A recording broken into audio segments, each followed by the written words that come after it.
So then we'll go on to the next topic, managing optic neuritis. How have we evolved from the ONTT trials? By Dr. Muralidhar. Okay. Sincere thanks to ARC for having me here.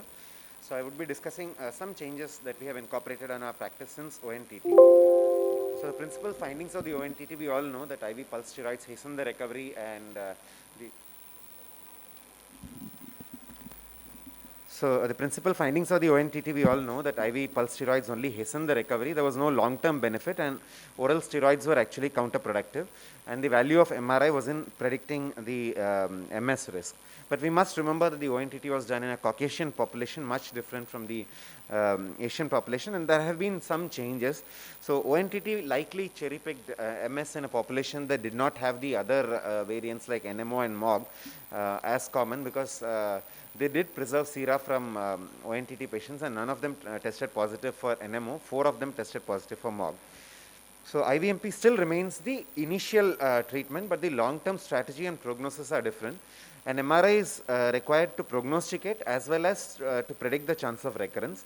And a number of additional antibodies have been are waiting to be discovered, especially 3/4 of the cryons. We still do not have an autoantibody that could pinpoint the diagnosis.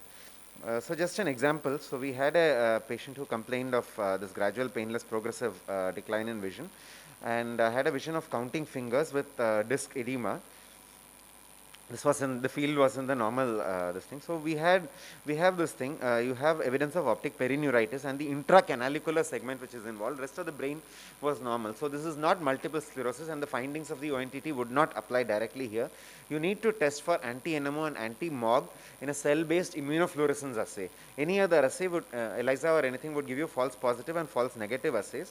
So but incidentally, this patient was negative, double seronegative. So we still do not have an autoantibody, and after 5 doses of pulse steroid had a complete recovery, but the central scotoma, complete recovery in vision, but the central scotoma still remains, and there is some disc pallor also.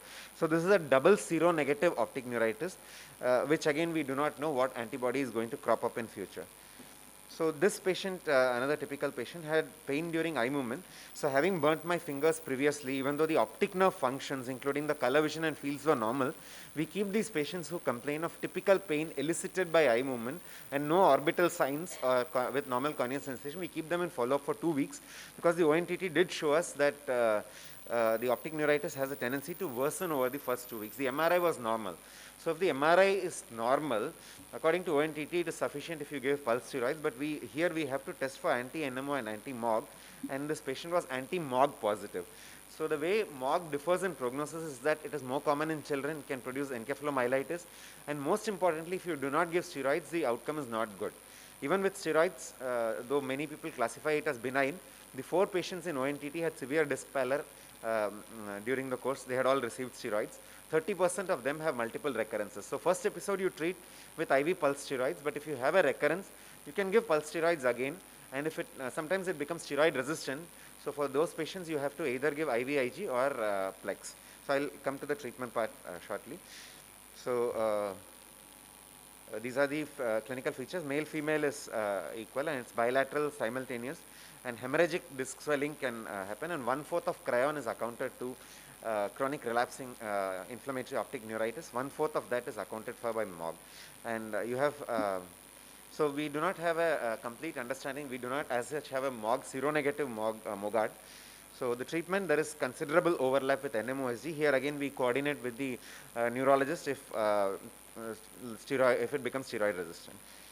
So this patient was referred to me by the neurologist, and I thought it was possibly because considering the disc pallor, severity of involvement, and the age and severe ganglion cell loss in this eye, and acute right optic neuritis involving orbital and canalicular segment, I thought it was possibly an NMOSD, but turned out to be MOG positive.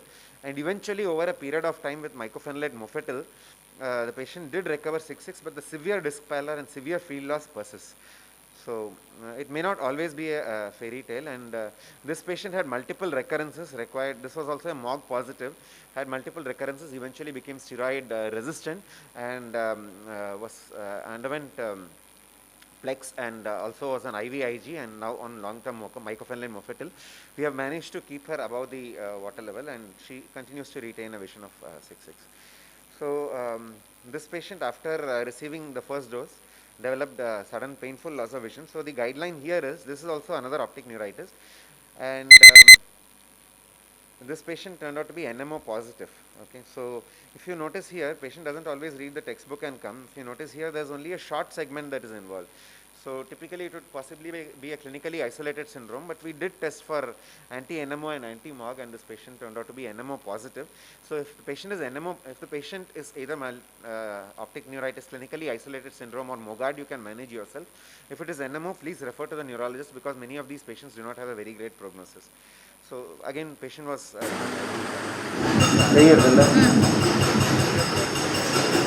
any recurrence so far. So NMOSD is not giving a very steady, and some of them actually turn out to be good. But these are the criteria that was evolved by the NMOSD, and by the NMOSD group recommendations, nowadays we give IVMP for 5 days and not 3 days as was originally envisaged by the ONTT. So nowadays we give it for 5 days.